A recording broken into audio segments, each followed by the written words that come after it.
அகதி தப்பிச்சு டோரன் அவருக்கு பேரு. அமெரிக்கால பாஸ்டன் நகருக்கு வந்துடுறாரு. வந்து வேலை தேடி கஷ்டப்பட்டு எங்கெங்கேயும் அலையிறார்.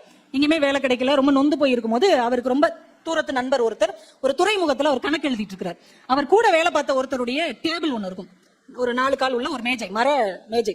இது சும்மா கிடக்குப்பா, இதை வேணா நீ வச்சுக்கோ, எனக்கு உனக்கு உதவி செய்யறதுக்கு என்கிட்ட ஒண்ணும் இல்ல, இந்த மேஜையை வேணா நீ தூக்கிட்டு போன. அந்த மர மேஜையை இவர்கிட்ட கொடுத்துறாரு. மரத்தால செய்யப்பட்ட அந்த பெரிய மேஜை. இப்ப இவர்கிட்ட இது ஒண்ணுதான் முதலீடு. இந்த மேஜையை வச்சுக்கிட்டு இவர் என்ன செய்ய முடியும்?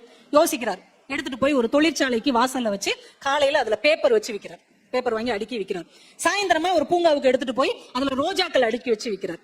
சர்ச்சுக்கு பக்கத்துல அந்த டேபிள் எடுத்துட்டு போய் மெழுகுவர்த்தி வாங்கி விற்கிறார். இப்படியே ஒவ்வொரு இடத்துல எதையாவது ஒரு பொருளை வாங்கி வாங்கி அதுல வச்சு விற்க ஆரம்பிக்கிறார். கொஞ்சம் காசு சேருது. அதே மேஜைக்கு பக்கத்துல ஒரு நாற்காலி போட்டு ஒரு டைப் ரைட்டிங் மிஷின் வாங்கி வச்சு டைப் அடிச்சு அது மூலமா கொஞ்சம் சம்பாதிக்கிறார்.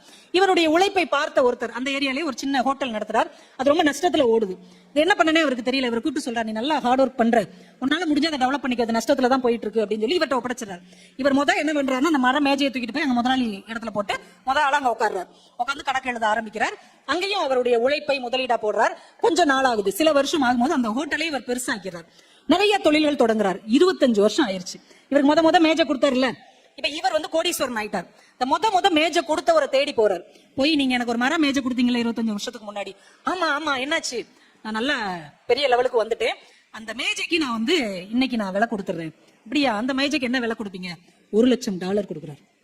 ஒரு சாதாரண மர மேஜைக்கு $1,00,000. உடனே அவர் சொன்னார், இல்லங்க, அது வெறும் மர மேஜை இல்லை, நம்பிக்கையின் 4 கால்கள். நான் வாழ வழியே இல்லாம 2 கால்களோடு அலைந்த போது என் கூடவே இருந்த நம்பிக்கையின் 4 கால்கள் தான் அந்த மர மேஜை.